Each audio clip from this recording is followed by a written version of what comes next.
po ní vléke, samoten na světě, sotva pletu nohama. Na konci té cesty trnité stojí družba jako hrad.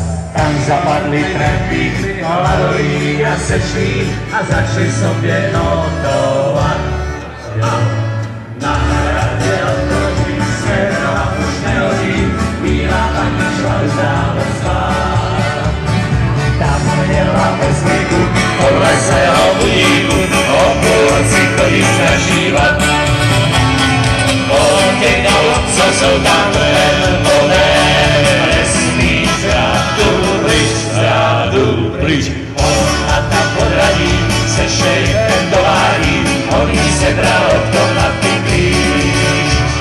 Jednoho dne z rána roznesla se zpráva, že bylo koš vykraden.